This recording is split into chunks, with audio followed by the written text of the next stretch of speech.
Wonderful.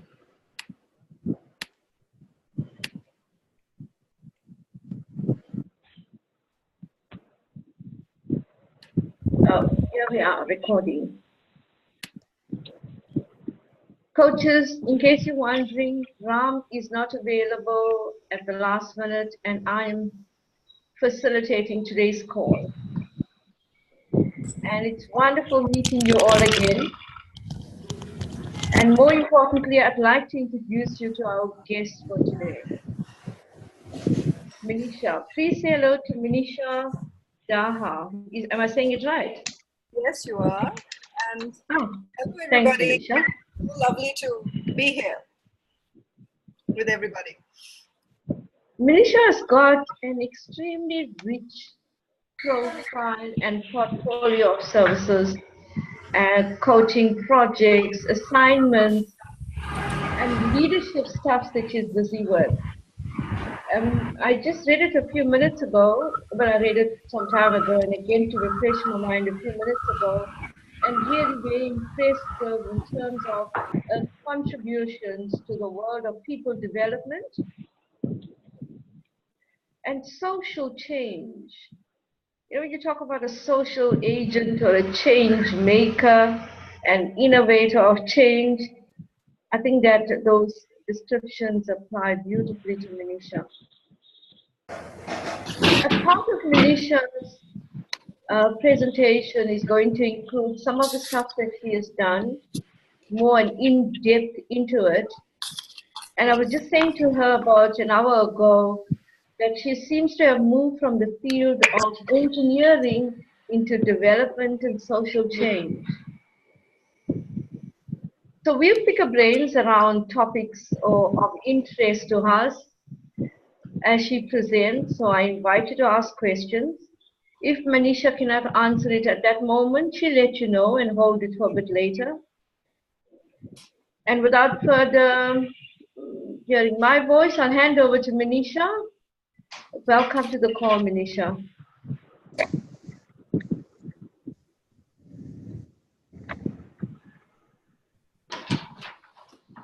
Hi, Cindy. I sometimes seem to be thrown off. I have no idea why, because my internet connection seems strong, but I'll just get started. Can you hear me? Yes. Where are you? Okay. There I am, somewhere. All right. So just guide me a little bit because I got thrown off the call a second. Yes, I was saying, well, welcome to you and handing it over to you.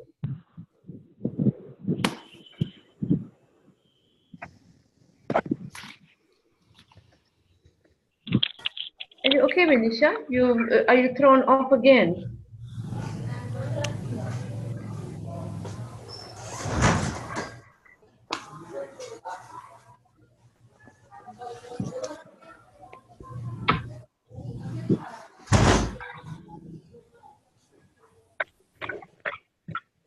Coaches, sorry, just give Manisha a minute, please.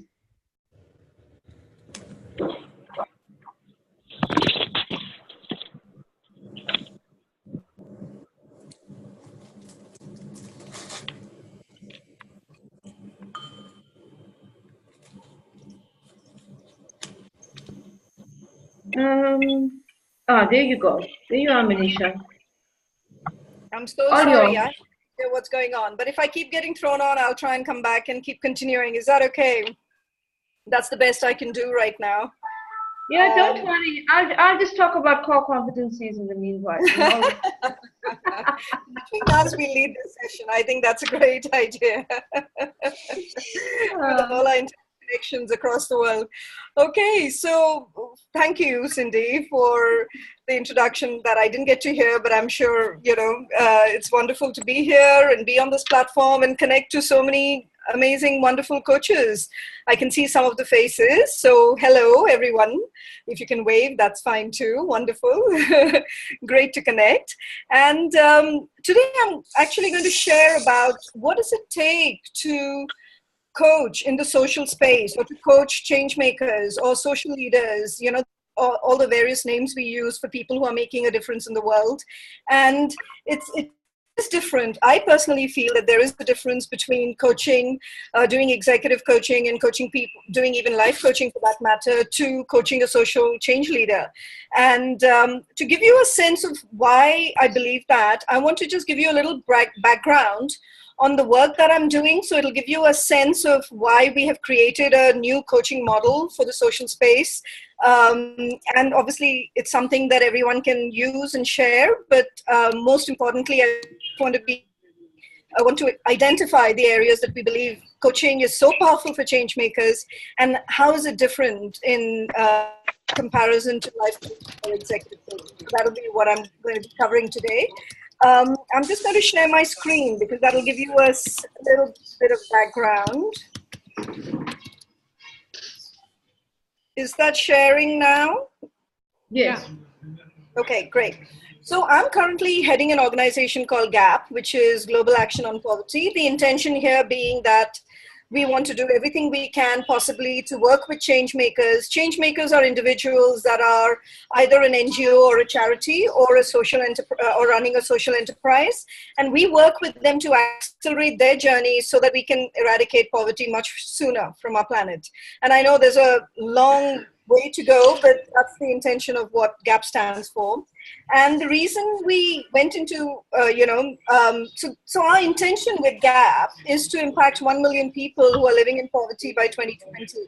We're starting with India, but we are already working in other parts of the world. I just wanted to share this is our intention because we want to bring a lot of people along with us to make this happen, and not it being a collective effort rather than just being a couple of individuals running an NGO or making things happen. So GAP was always set up to be a collective movement towards eradicating poverty. And there might be some individuals that are from the GAP community that have joined us here today, because there were many coaches from the Coacharya pool of group that had joined GAP when we initially set up the coaching model and GAP coaching program within GAP. So what is it that we do within GAP? What we do is we know that there are change makers, very passionate, committed people who are making change happen on the ground. And they're doing it in a way that is, many of us may not even go and do it in places or work on issues in such depth and passion compared to what these change makers are doing. And I'm not saying any of us is not a change maker. I'm just saying that the ones that have already initiated this change are so totally passionate and doing amazing work on the ground. And so the way we're working is we're connecting a lot of the resources, knowledge, expertise that already exists, and making that available to our change makers so that they can grow in their capability and their leadership and really evolve their journeys so that poverty can be impacted. So this is what we do very simply. As you can see, we've got 86 coaches from around the world, some from Coacharya, some from ICF, some from other APAC. They've all connected and have become GAP coaches as part of our, and providing support to our change makers, and they're doing it pro bono. We've got around 56 experts, 44 partners, 56 experts and volunteers. So this is a whole community forming to support these change makers that are constantly growing, and they are from other parts of the world. Now, coming into let me just go straight into coaching. And coaching change makers who are so passionate, so dedicated, and have tremendous understanding of what's happening on the ground, have capability to create change, and bring the best of the social world. And we want to bring the best of what coaches can offer to them in terms of focus, clarity, empowerment, and understanding of the inner world that they're playing, because most change makers will be working on what's happening in that community rather than prioritizing themselves. So you can see that self-care comes really at the end for most change makers, and for them to get any kind of support of empowerment from coaches creates a tremendous impact on their journeys. So, when we initially even thought, we hadn't even created any support for change makers, and being a coach myself, I said, coaching will be such a powerful, impactful journey for these change makers to go through, knowing that there was not enough clarity in what they were doing sometimes, or they're doing multiple things because they get so caught up in what's happening in that community. They're addressing an issue to do with water and sanitation. The next thing you know, that the education is a problem, so they have to deal with that. They're dealing with bonded laborers. The next thing they know, they have to deal with, creating employment for people that have just come out of bonded labor in a different way. So there's constant opportunities for change to happen in all these, in every community that a change maker works. So for coaches, sorry, go on. Sorry to interrupt you. Sure. But there's a request for you to go into slide mode. I am in slide mode. It hasn't changed at your end? We can't see it on the screen. And yes, exactly. And that was Okay. Can you see it right now? Can you see a slide with two blobs and saying coaches and change makers? Can you see that? Yes, we can see that. It wasn't changing on time, Manisha. All right. I think what's happening is it's not changing on slide mode, but it'll change when I change it like this. Can you see like this changing? Yes. Yes, it is now changing. It is now changing. Okay, so I'll use it in this mode because quite often on Zoom, the slide mode doesn't work on my Mac across different platforms. So let's give this a shot. Okay.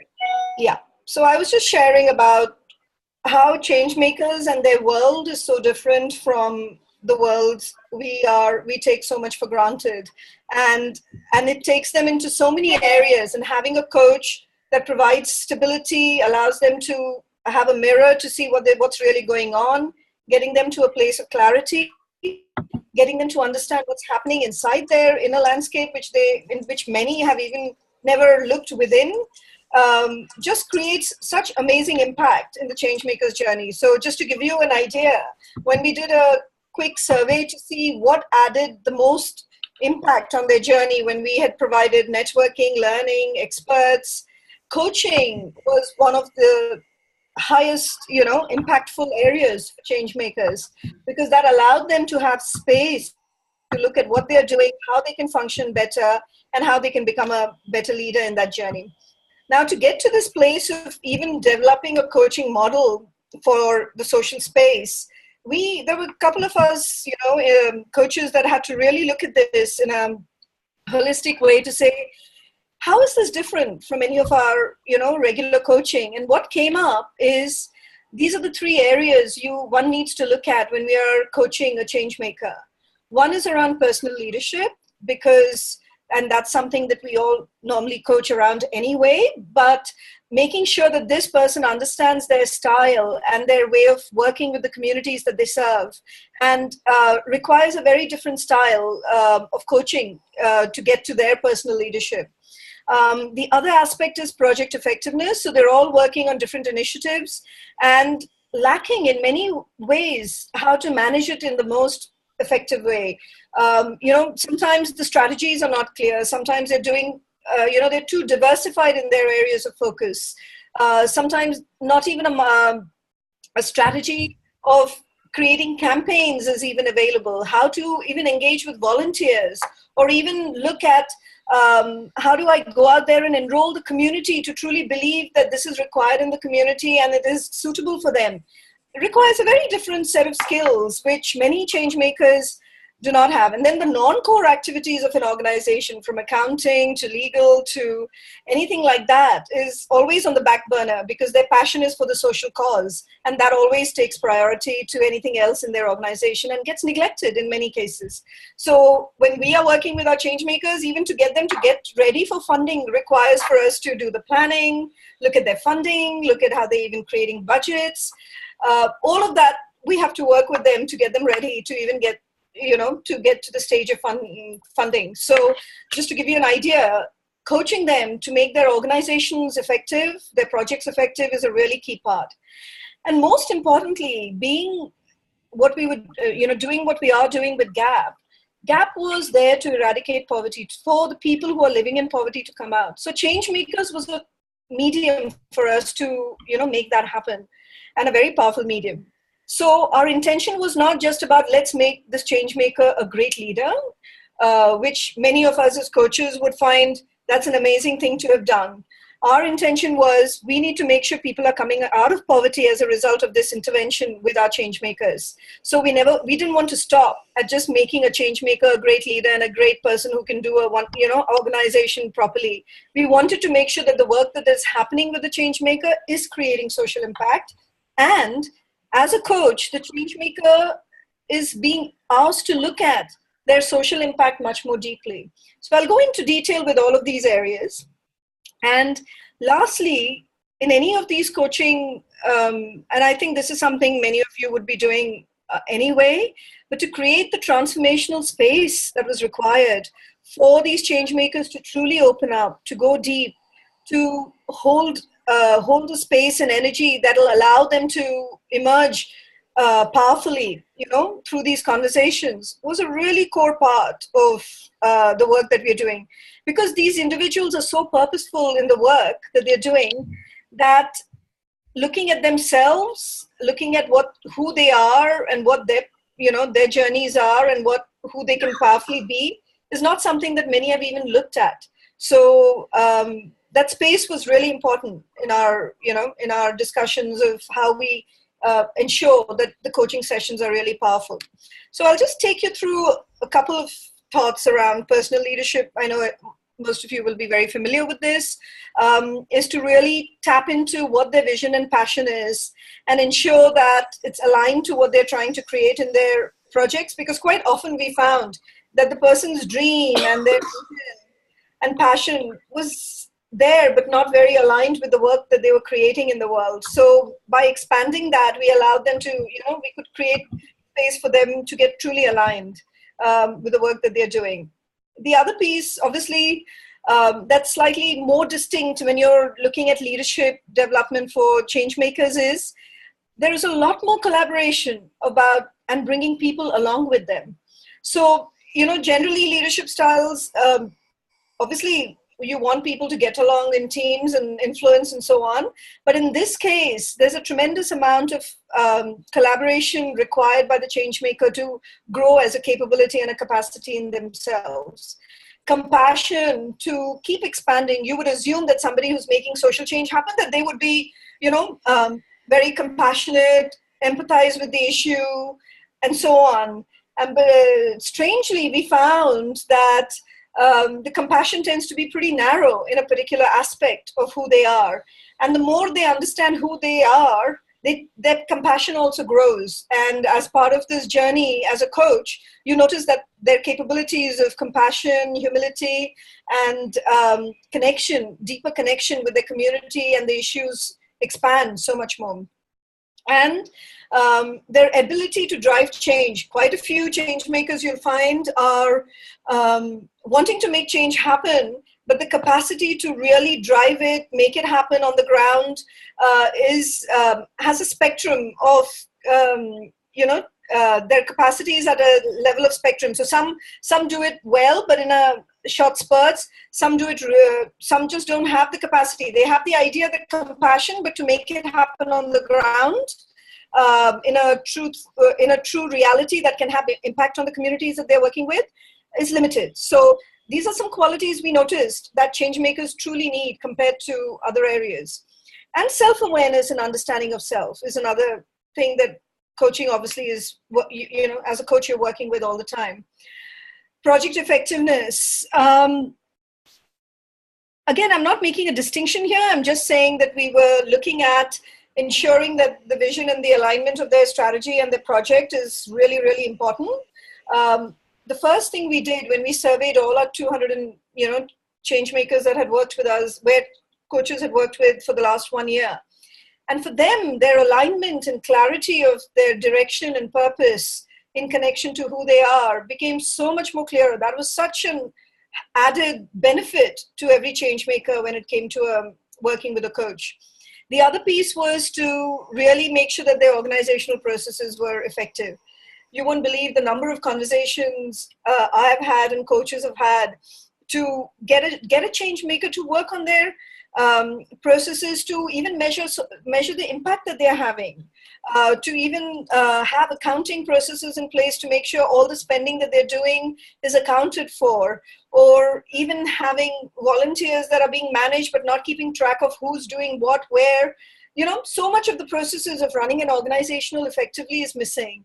And just having a coach work with them, develop that capability has been, a very powerful journey. Social impact. Now, this was the piece where many coaches wanted to grow and sensitize their thinking, was when you're measuring social impact, you'll find a lot of NGOs talking about that they've set up 4 schools, or they've, implemented so many toilets in different villages, or they've done, so those are basically outcomes. And what we want our change makers to think, or coaches to probe further, is to look at the area of impact. Is how is that really translating for the person who's living in poverty, and how has it changed their their living conditions, or their style of working, or the opportunities that have been made available as a result of this, social agenda that has been focused on. So you can see number of children that had clean water was the outcome. So obviously it was made available, but actually measuring the impact, did they attend the school as a result of the water being there? Did they become healthier and not fall ill as a result of having water? Was sometimes not even measured. So as a coach, we have trained and oriented our coaches to make sure that they can probe and ask many more powerful questions in that direction. And to keep exploring social impact in all conversations. So this is at the top level. When we go deeper, so much, so many areas get developed in all of that.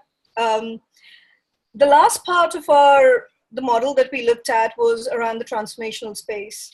So when any coach is going into a coaching conversation with their change maker, we wanted to shift the ethos, saying that we know something, or we know something more than what a change maker might know, partly because they've come from an NGO background, or may not be very educated, or may, are good at some things, and we know the capabilities are not necessarily as available. There's a whole space that shifts for a coach when they're going into into a coaching conversation with a change maker. And that sense of equality really needs to be brought in, because it's quite quickly, quite often, when you're used to coaching executives, or you're used to coaching people who are already reasonably capable but want clarity, a sense of equality automatically becomes available to you. But when you're coaching people that have come from different backgrounds and also can't afford a lot of things in life, the sense of humility and equality is such a core part of a core quality or a core ability that a coach needs to bring forth. And the sense of service and grace, knowing that you're in service for a larger cause than what you might want to achieve in that specific interaction. There isn't any agenda apart from being in service and letting grace flow through your conversation. And that's the kind of ethos and come from place we orient and develop in the coaches that engage in this space. And obviously the style of engagement this is quite common in both areas. Mindset needs to shift from quite naturally. Many of us, when we are talking to a change maker who's looking at areas that are really, shocking for some of us. When you talk to somebody who's looking at working with sex workers and getting them, looking at girl trafficking and looking at issues, your whole system first goes through an emotional turmoil through all of that. Before you can even connect to them, you can empathize, but to shift them to shift your own energy to a place of being empowered is so important as a coach, because then you're in a space to empower the change maker too. So, and empathizing has to be shifted. One has to, as a coach, address that shift that's going on within yourself and making it available. I mean, I remember I still get connected to these issues quite deeply. So depending on which issue it is, and has a tremendous impact on me, I'm in tears in no time. But also I'm okay to be in tears when I'm doing a coaching session with a change maker. It's perfectly fine, and I connect and I move to a place of empowerment. But that's something that one needs to learn. You can empathize and then take yourself and the change maker to the next level. The other piece around thinking of people being in a scenario of being in a victim stage, especially if they're living, some change makers are living in poverty themselves and still creating change in their communities, and working with limited funds or no funds and still making things happen. There's a tendency we can look at them as being a victim of poverty and treat them differently. And it's important that we get that sense of equality within every human being that we interact with, especially in this space. And to shift from that, at the end of the day, they are an amazing human being with tremendous potential, which I know as coaches we would all connect to, and that there are some circumstances that this individual has gone through, which doesn't mean that we need to be in that space of, looking at them as a victim of a scenario.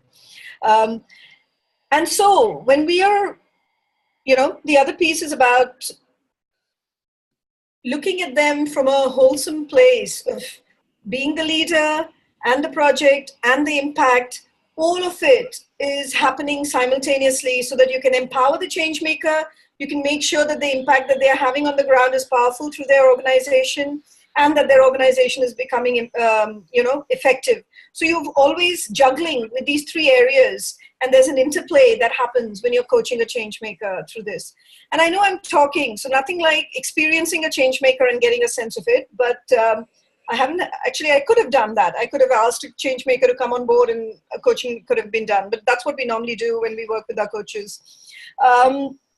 And the other thing we've really introduced and asked many of our coaches to do is to really work with themselves and bring the silence in their own being and make sure that the space is created, that they are empty. It's so important that they're empty from all the struggles and stresses of everyday life, and are available and are there in service of the change maker, and then flowing from there, from a very deep place of being intuitive with what the change maker needs and dancing with that. So this is something we've created with many of our coaches. I wanted to share a short video. I'm hoping you can hear this, so let's see how that goes, with one of our change makers. Her name is Ria. Can you see that? My name is Ria, and I'm representing Kayakalp team, which was selected as one of the gap-intensive change makers. Cindy, can you hear this? So I like to say that the gap-intensive program so far I can hear it, but I suggest that all coaches go off video so we can see it better. One is to scale the initiative, and the second is to make it more sustainable. So talking about scalability, we've been working since the past 4 years on ground, and although our impact had been really limited. So as the mandate of the intensive program goes, my mentor, Mr. Tarun Jain, and my gap agent, Parul, they've been really supportive in trying to streamline our main vision with our actual work. So I think a lot of brainstorming sessions, weekly calls that we have, and face-to-face meetings that we've done so far have been really helpful in helping us, visualize the way we see Kayakalp some years down the line. So far the intensive has been very helpful in helping us just recap and see how we've done our work and how we can take it forward to make a more sustainable impact and a better impact. And secondly, sustainability will come once our vision is in line with what our work is actually, what our work we're doing. Okay, so that's just to give you one sense. And I'd like to share a video of a coach that has been coaching her as well, so you can see what impact she's had. It's been a great pleasure to work with Ria. She's very committed to her work. She draws on every resource that's available to her. And she holds herself accountable in a way that made my work very easy. So she's very values and purpose driven. So the first thing we did was to clarify the values and vision that drive her work. She's also very ambitious and wants to do a lot of things. So we looked at identifying her top goals and priorities. So she's extremely committed to impacting more artists. She wants to create content specifically for social good. And she also wants to be sustainable and not be grant driven. So we really looked at different parts of her business model and how they could evolve with this focus in mind. We also worked through the different concerns and fears that might be holding her back, what her patterns are, what kind of leader she is. And I think that's helped her make decisions more confidently and be a more effective leader. So I'm very grateful to Gap for introducing me and connecting me to Ria. Gap is clearly very committed to supporting its changemakers, and there's a lot of flexibility around what that support can look like. So that's allowed me to explore where I can make the most impact and what skills I can bring in. And it's been a really fulfilling journey for me. So thank you so much, Gap, and thank you, Ria. Great. So you can see that, it can be a very fulfilling journey, journey working with a change maker who's making a difference and knowing that you've made a huge difference in their life and that it is impacting people on the ground who can come out of poverty. In our case, it's a higher purpose that we're all working towards rather than just the agenda of growing, for a change maker to grow or for a coach to benefit from that engagement. Both parties are working towards something beyond themselves. So that has a very different pull and ethos with which one works in an engagement. I wanted to share with you some of the areas that I have found, that when you're coaching a social leader, these are some things that really help and support a change maker. So creativity is really, really important for a coach to bring in with a change maker because they're so limited in their resources, the challenges and blocks that keep coming up, whether it's to do with funding or whether it's to do with they're working with the community and suddenly they find that the people that are in their community are suddenly behind bars because of an issue that's happened in the local community and they have to work with that.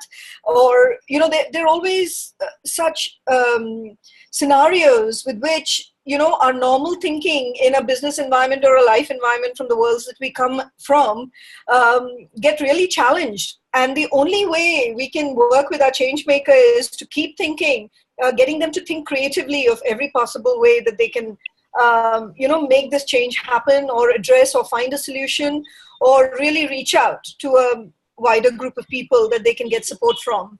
So creativity from finding solutions and creativity to expand their thinking of ways in which they can have better impact on the ground is really, really a core part of what a coach would bring to a change maker in this case.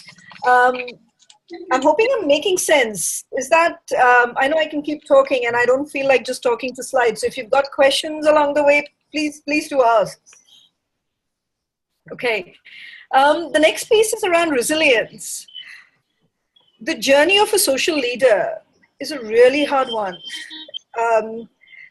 They are working in constraints that, that we can't even imagine. They're working in constraints of not having support from the government, sometimes not from the community they're trying to sort out. So imagine, let me give you a name of, we have a change maker called Gitanjali, and she works with people who are in the sex trade in a particular street in Delhi. And her intention is, and even something that the women want, and they call them Didis, they want to come out of that, but don't know. They've been involved in the trade since they were young, trying to get them out of that situation and find alternative employment, and finding everywhere that there is a block when they try and engage with these women, whether it's the police that's colluded with the pimps, or the pimps themselves will try and retaliate, or anything you try and create is, brought down. Imagine the kind of issues you're facing as a change maker when you're addressing social issues that have been created in society. And as a coach, when you stand by next to a change maker like this, and support them to build their own resilience, to not give up, to take care of themselves in that journey as well, because some of them have been burnt out trying to resolve some issues like this, and how to address many of the obstacles to find ways to keep staying on the path despite all the challenges that keep hitting you is a huge focus of a coach. Hence, I feel it's quite distinctly different, because you would have to bring out every possible tool, thinking, compassion, strength, to work alongside a change maker to make sure that they feel empowered and keep building their resilience through this journey. To give you an example of another area is to ensure that they build their capability to stay inspired and find ways to and have this is a real distinction of a social leader. In many cases, when you have a leader, you're looking at how they can influence a community or a group of people, how they can inspire them and bring them along. In the social space, inspiring is one thing, but you cannot influence very much the community you're trying to impact. You have to enroll them into your journey with you as a social leader, which requires a very different skill set, and to find the skill set that's appropriate to the style of a change maker, to build their capability to be a great enroller, requires different toolkits to work with. So I'm just highlighting the key areas that are really different for a change, for a coach. And the biggest piece is, how can you be sensitized to the space if you haven't been exposed to that social space apart from observing it in your society? And in some cases you may have volunteered, or in some cases you may have been actively engaged. How do you sensitize yourself to this? Because trying to even understand what a change maker goes, and for them to open up to you, you have to learn the language of that world. And that's a journey in itself. So becoming familiar with the social space, the issues that are there, the problems that engage, understanding the heart of the change maker from where they're coming from, and connecting with that and being intuitively connected to that. There's a whole range of capabilities you develop as a coach, which you may or may not use on other engagements. So just giving you this landscape of coaching in this leadership, in this kind of social leadership space. That's it. That's all I have to say right now. I'm happy for questions, thoughts, if at all. I'll be happy to address that. That was a lot, Manisha, meaning the various dynamics there, how you select people in the communities and coaching them to become change makers under good circumstances and difficult ones. Very insightful. Thank you. Coaches, right. Do you have any questions?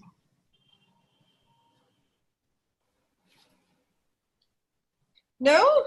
Have I just blown everyone into silence, or I haven't made sense? It could be either one of those two things.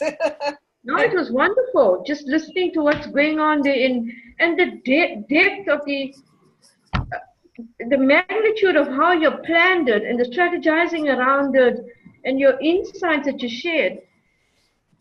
Amazing stuff. Hi. Manisha, this is Shobha. I have a question. I don't know if it's a question or if it's an observation. So you did speak about the transformational space, and I thought that slide was extremely intuitive. As you rightly pointed out, most of us come from, let's say, the so-called executive space, right? So we work with, we do corporate work, which is an environment which is very sanitized. And increasingly, you work with people now who understand the role of coaching. My question to you, or just, a comment is, to what an extent do the change makers understand the role of the coach? Or is there sometimes a tendency to have a greater expectation, given the fact that they come that many of them come from very difficult situations themselves. So an expectation, almost emotive. That's what I'm trying to imply. Yeah, yes and no, because if you saw Ria Galecha's video, she's a student, but has passion for social change and created a social enterprise, working with artists in a different part of Delhi, in India. So in some cases, they've come from a similar background and they're making change happen. Some people come from urban backgrounds and want to make that change happen in society. So there's a whole mix.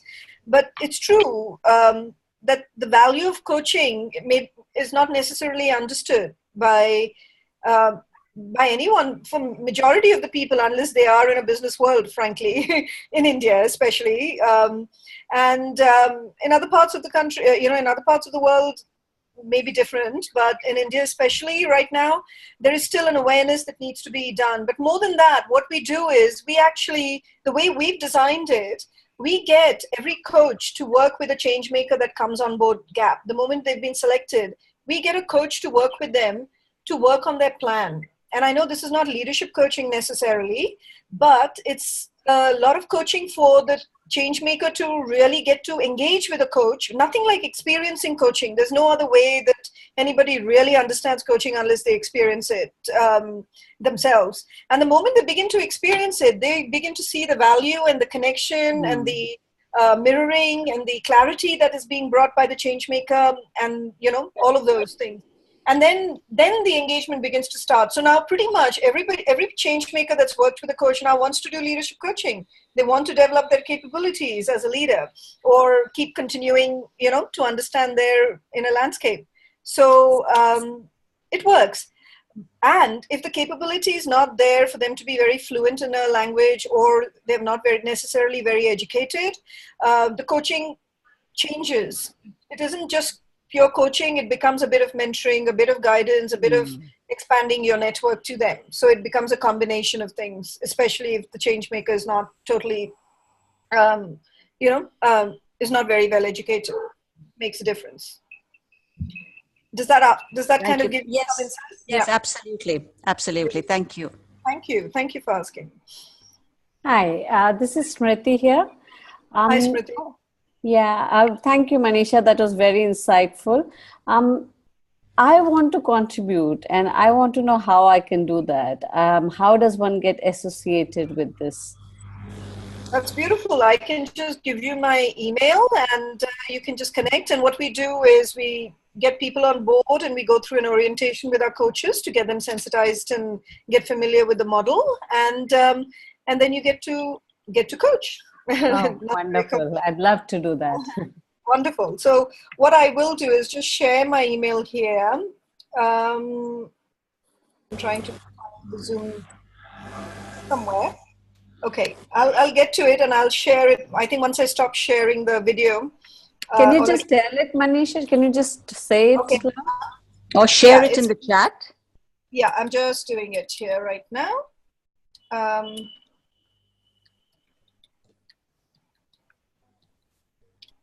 There we go.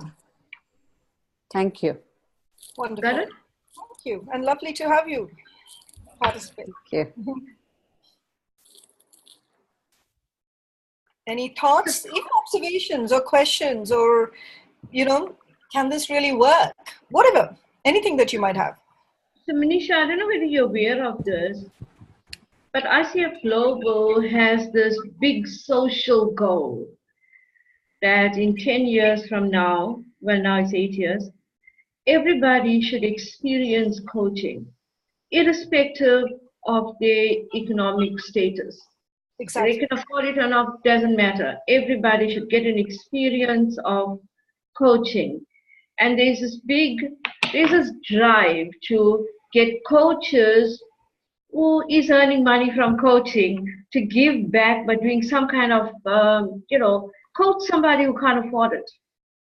Yeah, so true. And, normally, so chapter leaders are using International Coaching Week as, go out and coach somebody who hasn't experienced coaching. Yeah. What's wonderful to know is that you have this whole structure in place unfolding, and you seem to be doing it for years now. No, we haven't. We've just done it for 2 years, so it hasn't been too long. I think we could just draw on your wisdom and knowledge as to how to unfold this model. My reasoning is that when we work in an executive space, we're very quick to put models and processes in place. Yeah. We do it as if it's like normal. And when working in a social space, yeah, we neglect that part. That's so true. That's why when we brought all the models together, I think it made more sense to the coaches than the changemakers, frankly. I mean, the changemakers were just happy to be coached, but but it helped the coaches to truly understand where they can create impact and not lose sight of the trinity that I'm talking about, the person, the project, as well as the impact that they're trying to create. And that was really powerful shift for many of the coaches, is to make sure that the conversation doesn't get lost, or if they didn't focus on that. Because even though it's a very simplistic model and it can stay in anybody's head, you can obviously adapt it to do what it has to do. But the depth came when each coach delved deeper through our training that we did. Each coach looked at each of these areas in depth, and then the overlaps between each of the areas, and see how do we bring out the maximum impact with a social change leader so that they can be out there in the world much more powerful and get people out of poverty in the journey. So that was that was needed. And tracking that maximum impact, how you track it and measure it. Yes. That was a big insight. It's so easy to get engaged with the cause of doing it. It's social development. And of course, we are passionate about it, that we forget, the rest of the tracking and how will this work better. Because the one thing tracking does is an improvement element. What's working, what's not working, and how we can get it better. True, so true. I was just looking at the chat, Cindy, and there are a couple of questions that are coming up. I think Bhanumati said they would like to volunteer, and how do I get started? So just email me and I'll put you in touch with, we've got a person who's leading that area, and they can really bring you on board. So that'll be fantastic. And Marianne is saying many in social change space do not have much funds. Any creative ways to fund coaching engagement? You mean, okay, so that the coaches can be paid in a subsidized way. Is that what you're trying to say, Marianne, if I'm right in understanding that question? Are you understanding it the same way, Cindy? Marianne, is that what you're asking? You're asking, she says yes. Yes, yeah. Okay, great. They can be. We could potentially get other organizations to sponsor this so that coaches can be, supported. And why not? So even if it may be subsidized or whatever it might be, but there might be a room to make this happen so that coaches are really focused as well, and changemakers can do that. I just find, though, when we've had coaches do it pro bono, their level of fulfillment and satisfaction to contribute to the cause seems more the agenda rather than worrying about being paid. There was something there that was beautiful in the way they wanted to engage and make something beautiful happen in society. So at this moment, it's pro bono. I would in fact want to spin it and say, if changemakers can afford, even if it's a small token amount, I would love for them to put that into the kitty for a coach, not because the value of the coaching engagement is that, but their commitment to coaching changes the moment they have something to pay. And, rather than expecting everything to be free, there's something about the changemakers paying something that has more impact than having a coach being sponsored by somebody else. But we could potentially explore that model. We just haven't got to it yet. Manisha, there's a request for your slides on the chat, and there's another one on share some more about the distinction between being and circumstance. Yes. So that was connected to, when we look at people who are in dire circumstances, our focus tends to be that we end up finding somewhere, either we connect and we feel a sense of pity that they are in this situation. And more and more, and you end up feeling sorry, or you end up feeling that they don't have enough capacity or capability in that moment. The moment you find that you are treating them as a victim of the situation, but you're feeling sad for them and you pity them, and that whole energy is that you feel that this person doesn't have the capacity to bring themselves out of it. And it may be true to some extent, but as a coach, more so, we want people to connect to the being of that individual, connect to the potential and greatness we know that exists in every human being. And you can see it the moment you come from that lens, and just know that they're in a circumstance where they just had, it's a shame that they have been given that kind of life right now. But we know the moment you connect with them from a being space, they begin to emerge as a person that has the capability, has the possibility of making a difference to their own life.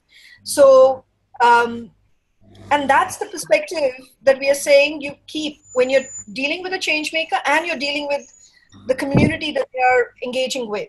So from that space is what I was trying to clarify. I hope that makes sense, Aishwarya. And if it doesn't, please, feel free to ask again. What is my personal background for believing in the power of coaching for change makers? Why not mentoring, for example? Good one, Vijaya. No, I started coaching in 2003, so this has been a long time. And I remember the first time I got coached, I saw the power of it in the way it empowered me, made me totally clear about where I needed to go, and got me onto my own internal journey of trying to understand who am I and what am I here to do. And I think the power of coaching to take me there was just tremendous. Obviously, there can be many triggers for people and other experiences. And mentoring at the end of the day is advisory. It's more about the experience of the individual that is mentoring you to share their experience or their advice. But as a coach, when I was coached, I found I got empowered, which I didn't find when I was mentored. So nothing like coaching. That's why when we initially kickstarted GAP, mentoring came later. We had experts to provide mentoring later. We first came with coaching and the power of coaching with our change makers. We knew that would shift the dynamic much, much more powerfully. And imagine empowering somebody, then you don't even need the mentor or anyone to guide you for too long when you've got your internal guidance system activated. So Manisha, that's my Ram wants to know if you welcome coaches in training. Are they welcome on the program? At this moment, we are taking certified coaches, or at least who finished their certification, purely because we are not in a place to make sure that the coach is also ready and give the social space sensitivity at the same time. So we've taken only certified coaches right now into GAP. But, you're welcome. Just connect with us anyway. And as we are ready, we'll bring you on board. And as you're ready, there's no reason. If you want to make a difference and you want to bring that coaching to a place like this, that's great. Except that we don't want it to be an environment where you get your coaching time as a practice session, because the intent here is to make a difference to the change makers journey much, much more so than you having your practice necessarily as the agenda. Not that there's anything wrong in that, but in this case, we want to make sure that the impact to the change maker happens straight away. Yeah. Coaches, did I miss any of your questions? Please copy and paste it back into the chat or ask it. She wanted to share. My email ID is right above there. I don't know if it's visible for anyone. Somebody wanted it to be shared again. I'll just do it again. Yeah, I'm looking to copy and paste it. I've just done it. Sorry. Okay. Okay. I think that's pretty much. How is the outcome of linking poverty eradication to GAP coaching model measured? So, So in many ways, actually, we're finding that through the gap coaching model, we knew that the Changemakers' personal leadership has expanded, and the work that they're doing in their community has tremendously increased because they've got better clarity. The way they are taking, who they are being in their community has changed and shifted, and they themselves have attributed how coaching has been so powerful in their journey to have impact on their community. So imagine a person who's doing some work in creating solar energy in their community where there's no lighting and electricity available. What is happening is, as a result of the clarity that they're getting through the coaching and the areas where they had fear or obstacles that they hadn't gone forward with, they're beginning to go. They've now got the strength and capability to go into areas that they hadn't gone to before, and then began to serve more people, or the people that they were serving managed to get deeper into the impact that they're creating in that area. So we did actually, at the end of December last year, we did a whole impact survey, and we actually linked how coaching is impacting the change maker to have better impact. And the change maker, he or himself, her herself, is attributing that percentage to coaching. That's why we said 80% of them found so much benefit through coaching. And that goes with organizational effectiveness as well, in areas that they didn't have clarity on, even how to create an effective campaign or a marketing strategy if they were a social enterprise, how to connect with networks that they wouldn't have normally connected. All of that became so much more powerful for them and accelerated their journeys. So it's very clear, actually. The coaching model is very clear for us. I hope that answers that question. There's one more day. Can you tell us something about creating awareness of the need? Creating awareness of the need aspect. Sanjeev. What does Sanjeev mean? Creating awareness of coaching for change makers. I'm assuming that's what you're asking, Sanjeev.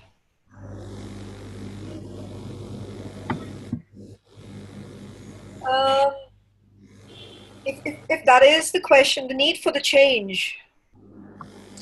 I'm not sure if I'm getting the question right. Cindy, are you getting another version of it? Then if we got the need for the change, can you tell us something about creating awareness for the need for this change? Am I right?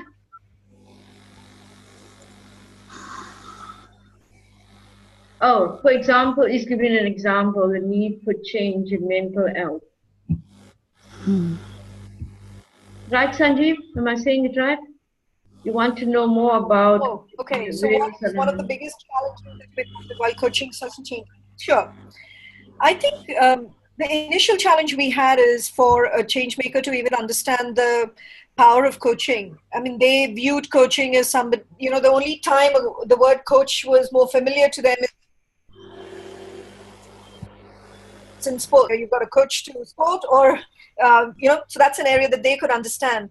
But trying to look inside yourself is something that takes tremendous courage, for most people, even for ourselves for that matter. So that was a big challenge, is to say, what is the power of coaching, and who are you being when you're engaging in life, or you're trying to create the impact that you are creating, and how can you grow as a result of that? That was a really... I think that was a challenge, and the only way we could address it was to take them through that journey in some form or another. The other big challenge that we found is, even when we do connect the change maker and a coach together, sometimes the seriousness of coaching and honoring of the coach sometimes lacks in the change maker, because they may not truly understand the power of a coach. So the awareness piece has been taking time. So we've done a lot of webinars on coaching. We do a lot of meets between a coach and a change maker. We share stories and videos of what the impact of coaching has been to change makers. So there's a lot of that that we do, and that allows people to, really shift. And I think, Sanjeev, you're talking about attitude and approach towards mental health. So you mean if we address it with the change makers? I'm still not clear. Do you think you could speak, Sanjeev? It might be easier if that's not a problem. I'm not sure if I'm... Manisha, give me a minute. Certainly. Thank you. Coaches, This is Sanjeev. Sanjeev, give me a minute. Coaches, before you start dropping off, and I know we're going to be on the hour soon, I need to give you 2 passwords. First one, Manisha. Second one, Changemaker. Okay. Go ahead, Manisha. Sanjeev, go ahead. Okay, go on, Sanjeev. Lovely to hear from you. I'm assuming it makes sense what you just told all the coaches. It didn't to me.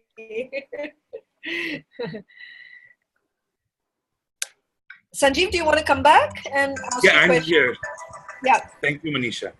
I'm working on mental health, and what the challenges I face at this point in time are even considering that mental health is an issue, or is a challenge in society today. And when I'm talking about mental health, I'm not talking about mental illness. Yeah. You're just talking about if people, of mental health at one other level, right? Whether it's connected to depression or other areas. Am I right in saying?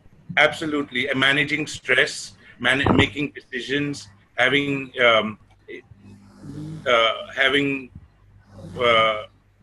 effective communicating effectively, having effective relationships. Sure. So we work with change makers who don't necessarily have that issue, but they are working in areas that in their own communities that impact mental health.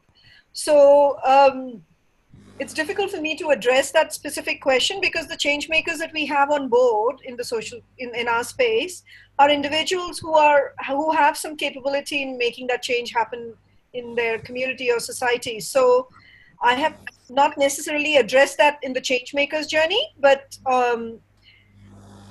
in terms of change makers who are looking at health in their own initiatives, they face a lot of challenges, there's no question. So they do a lot of work around creating awareness of how this impacts them. I mean, even they're dealing with people who've been involved in domestic violence as a result of not having clear mental stability.